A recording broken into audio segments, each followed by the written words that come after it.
Aí, gravando a aula agora, então, para uma breve recapitulação das provas, como acontecerão, de que forma acontecerão.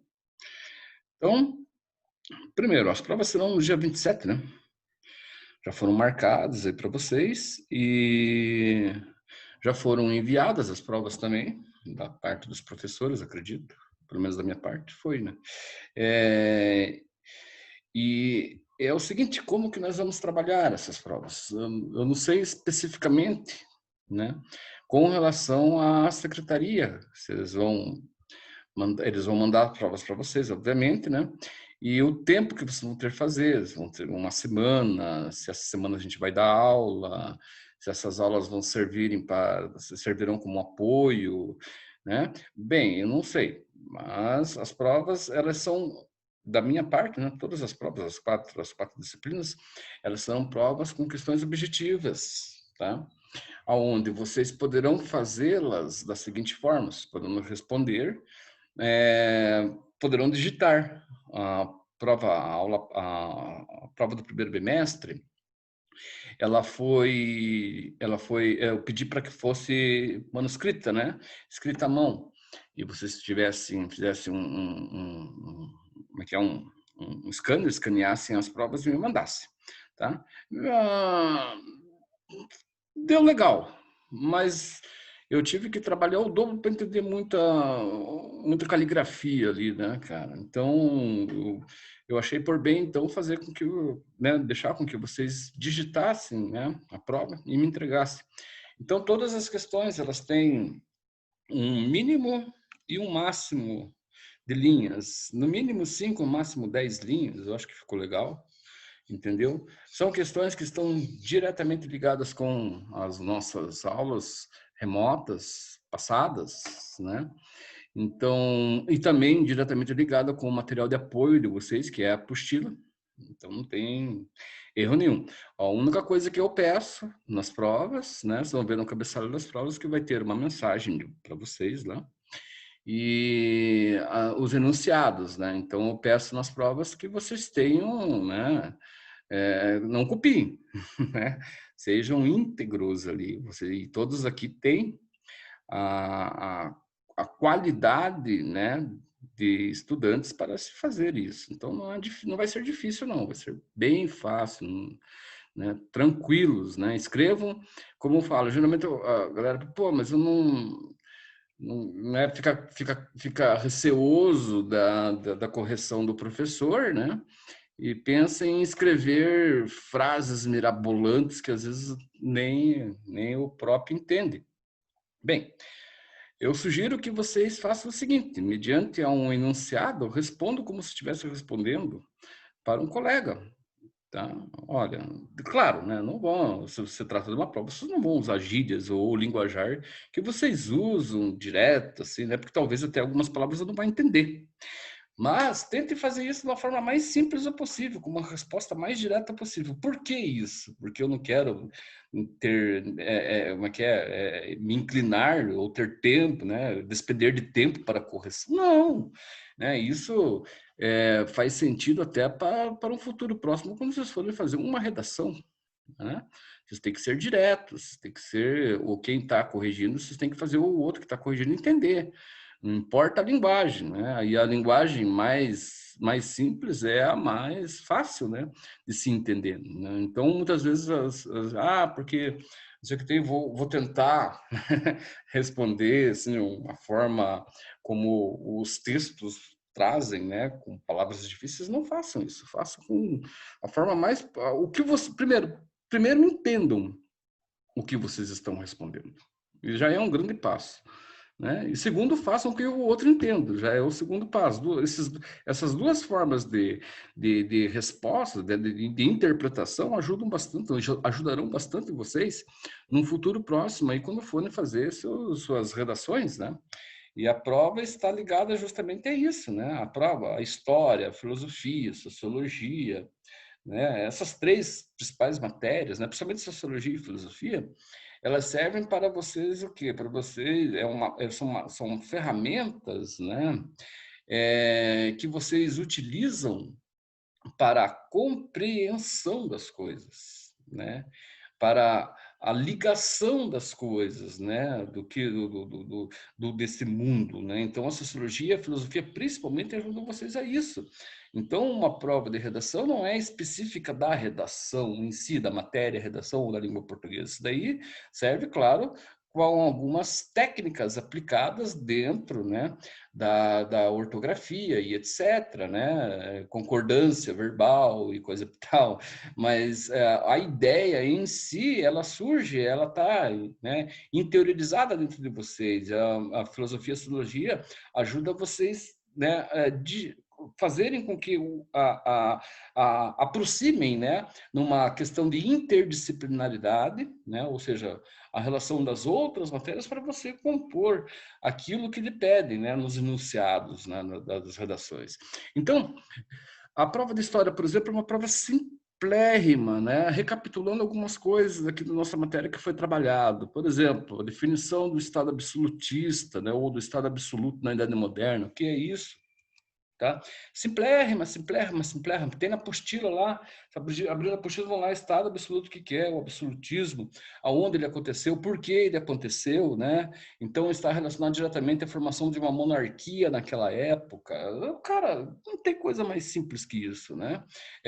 Sustentada por uma filosofia, né? O contratualismo, por exemplo, diz muito sobre isso daí, né? A formação dos estados, Thomas Hobbes, né? John Locke. Tá? Então, isso tudo está lá, é simples, simples, simples, simples, simples de se entender. Né? Como se forma, por exemplo, quando você pega o Estado absolutista, você pega a Europa em si, né? Um conjunto todo. Né? Ou seja, nós trabalhamos dentro de uma concepção espacial, né? Espaço. Então, nós trabalharmos o absolutismo, foi trabalharmos a Idade Moderna, né, na formação dos países europeus, né, do poder do que foi constituído a partir daquele momento, né? Um momento também que tem uma relação direta com a Idade Média. Então, as transformações que ocorreram foram propostas, né, foram significativas com relação à Idade Média. O que faltou na Idade Média que a Idade Moderna trouxe ali, né? Quais foram os propósitos. Então, isso aí é bem tranquilo de se trabalhar.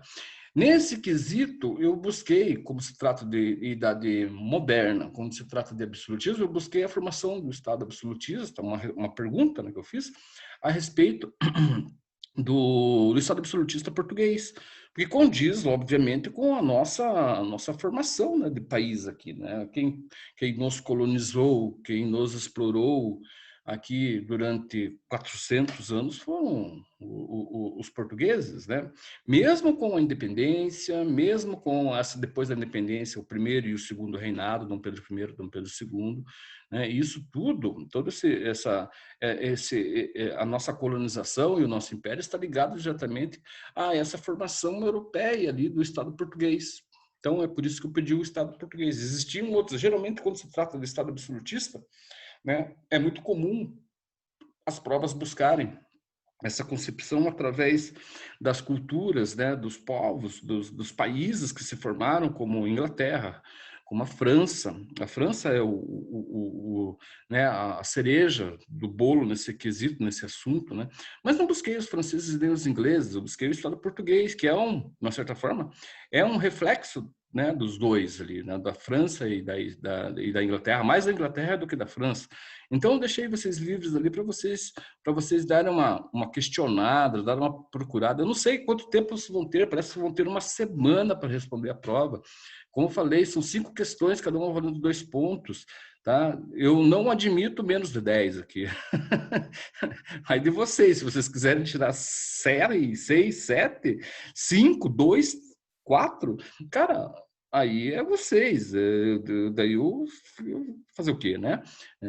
Só se vocês me deram uma resposta muito ali fora da casinha ali ou desleixada com 5 questõezinhas ali, né? Na verdade são 20 somando as outras 3 disciplinas, né? São 5 de cada, dando 20 questões para se responder numa semana, eu acho. Eu não sei se vai ter uma semana para isso.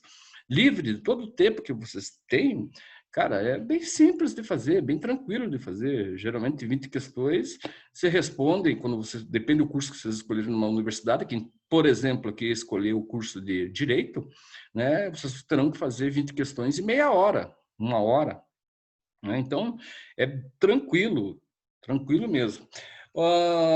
Chamei atenção também para as características da reforma luterana, calvinista e anglicana, né? Como que aconteceu? Por que aconteceu?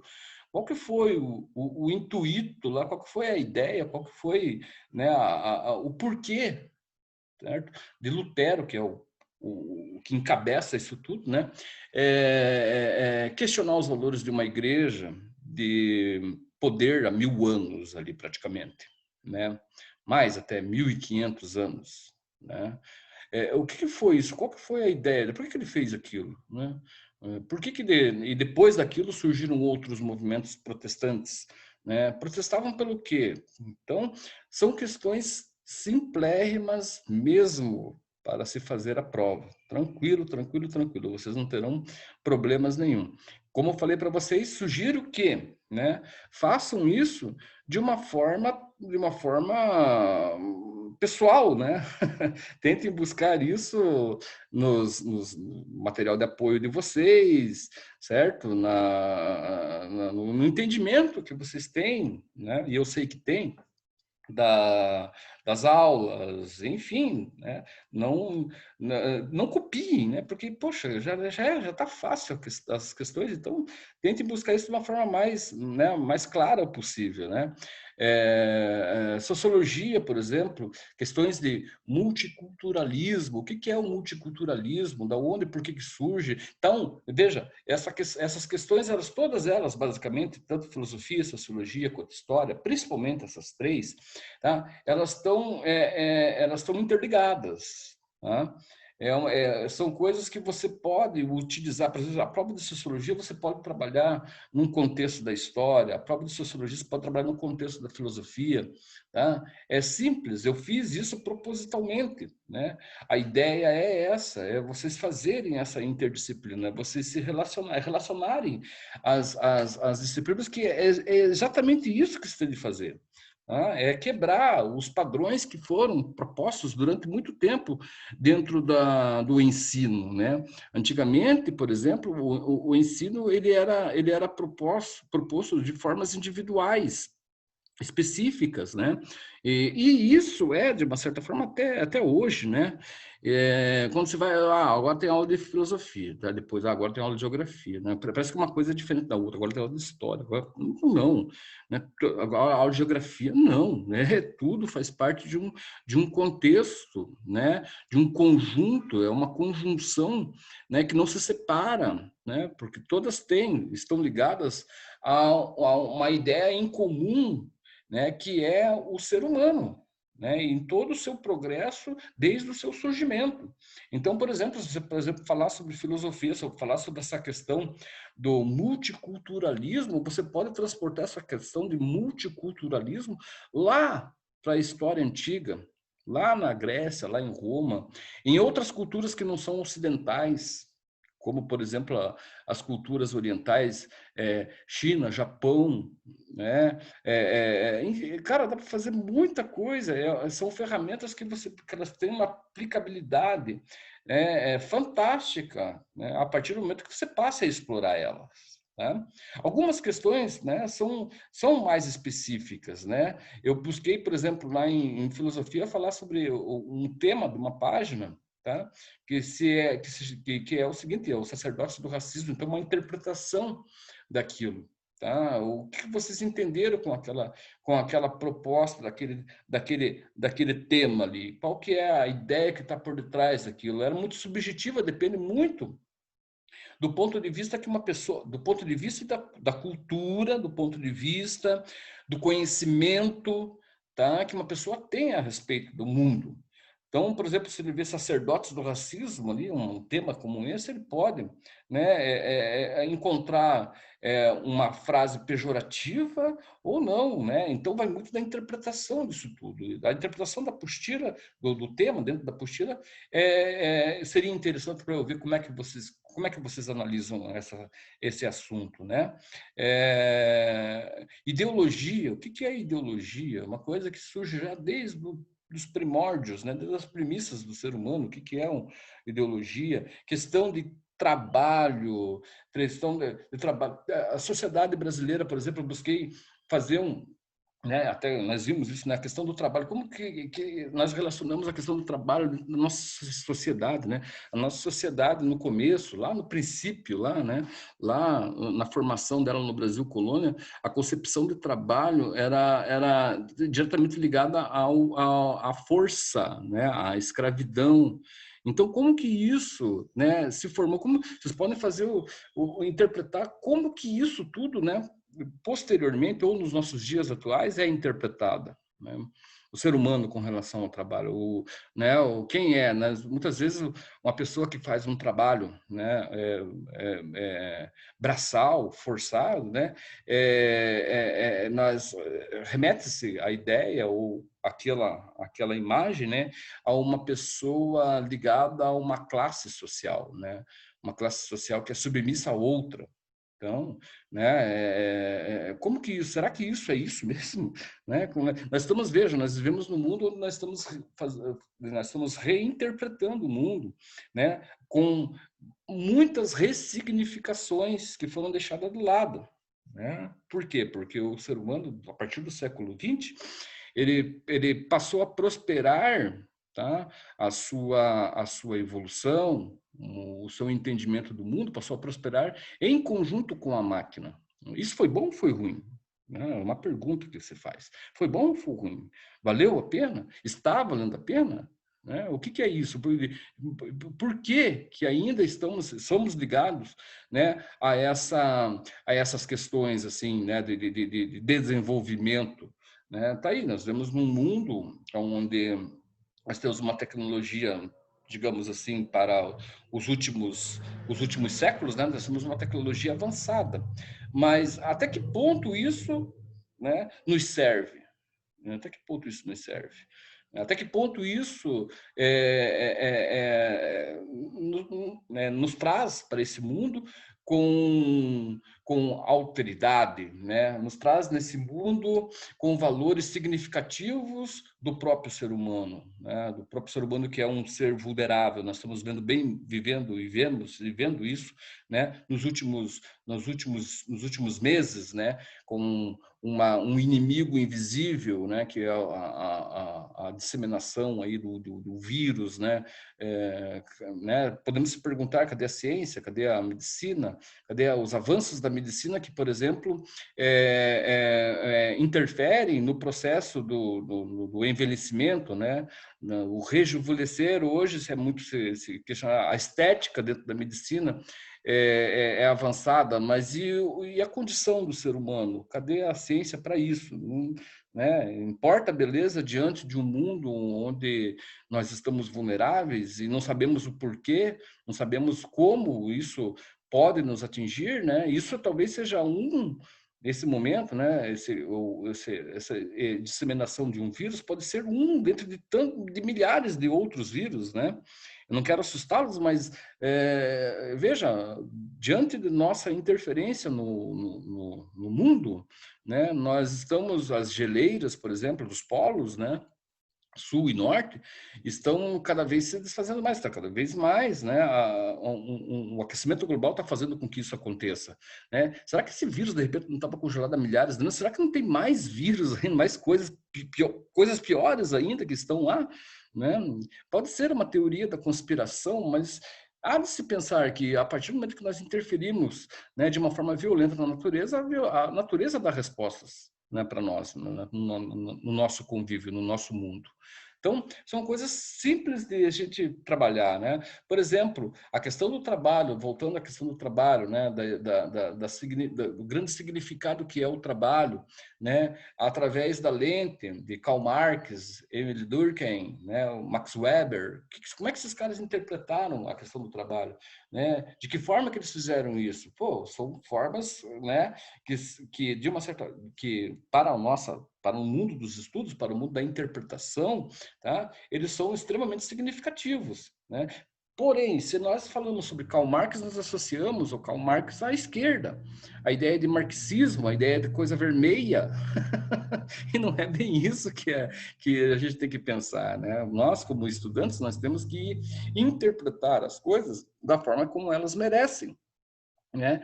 E não simplesmente tomar aquilo, né, como um referencial para uma política ou para um estado social, etc. Então, nós temos que interpretar aquilo, né? Marx, por exemplo, Karl Marx é fantástico. Eu não sou marxista, mas eu, como historiador, né, e como teólogo, acho ele fantástico, né? Foi o homem que chegou e falou: olha, o negócio é o seguinte, existe uma diferença. Existe uma luta entre classes sociais, a qual uma é subestimada pela outra, uma é submissa pela outra. E o cara ele fez um retrospecto do passado, mostrando como isso aconteceu, sempre aconteceu, tá? De uma certa forma, né? Ele fez como é que posso dizer? Ele visualizou o que seria o mundo para frente, né? E é verdade, ainda não saímos desse modelo, do modelo de classes sociais, né? Do modelo da submissão de uns com relação aos outros, né? Da ideia de que um grupo tem o poder com relação à maioria dos outros. Isso daí não precisa Karl Marx. O Karl Marx abriu o olho da galera, mas não precisa Karl Marx para nós entendermos isso daí, não é verdade? Então, as provas elas estão nessa linha, cara. Como vocês podem, acho que notaram aí, são coisas simples de se fazer. Não vai ter problemas maiores, tá? Acredito eu que não, né? Porque qualquer coisa também vocês poderão recorrer às aulas lá na página do Colégio Saber, lá, né? E ver as minhas aulas são gravadas, né? Mas estão lá, é só você colocar, tem na aula o tema, a data, né, a turma, façam isso, se quiserem, mas eu acredito que não há necessidade. Eu acho que você já tem bagagem suficiente, tá? Para fazer esse tipo de interpretação, responder com as suas próprias palavras, e, enfim, eu acho que é isso daí. Pergunto a vocês, dúvidas? Tem alguma dúvida para o momento? Não, nenhuma. Uhum. E os demais? Só a Laura fala.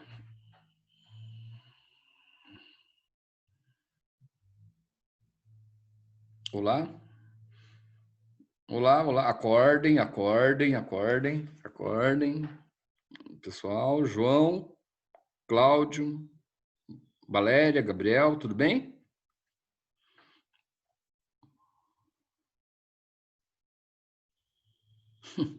É isso aí, pessoal. Então, aguardo vocês na próxima semana.